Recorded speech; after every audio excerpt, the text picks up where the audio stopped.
Ladies and gentlemen, we're going to speak about the integer exponent powers. Okay, exponents is the same thing as powers, okay, in our context.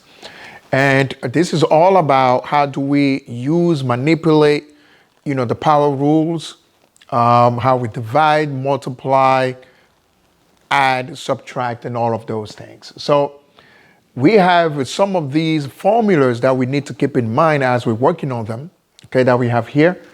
In another video previously, we spoke about those formulas that we have also over here.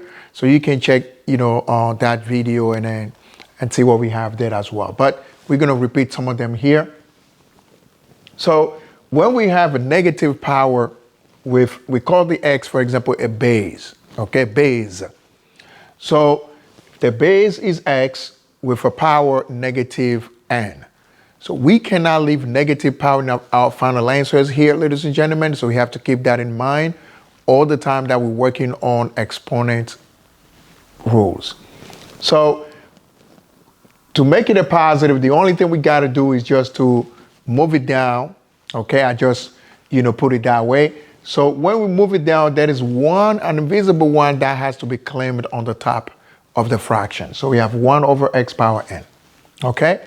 So it's the same thing as if the power is at the bottom of the fraction, it is negative, we also have to move it up to make it a positive power.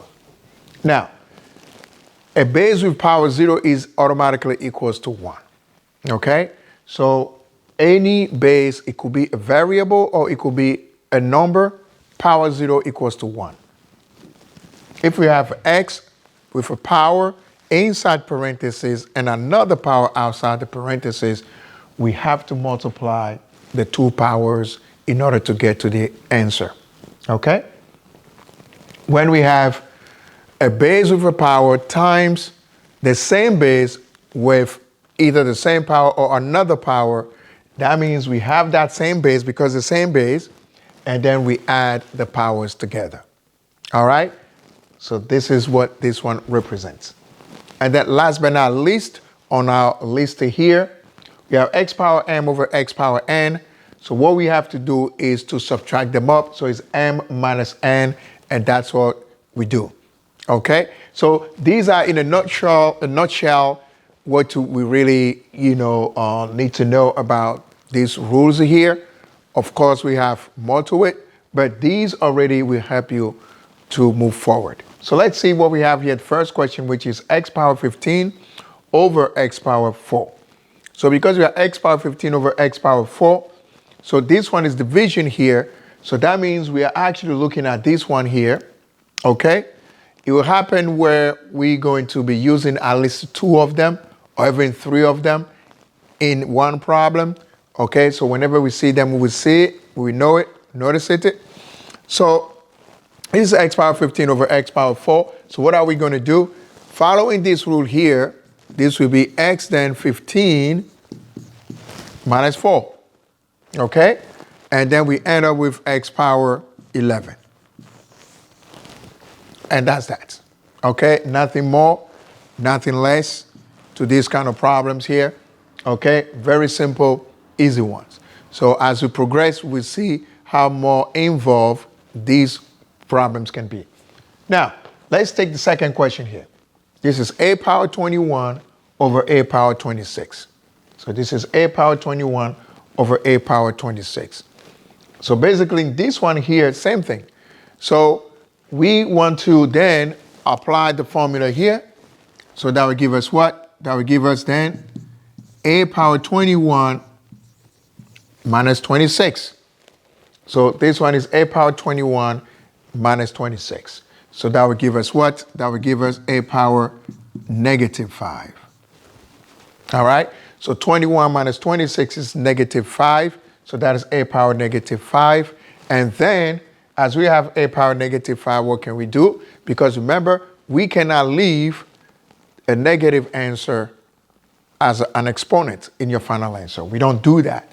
So to change it, remember what we put here before? So that's why I was saying that sometimes we'll have a combination of the different rules that we're going to use in order to get to the answer here. So you got to keep that in mind.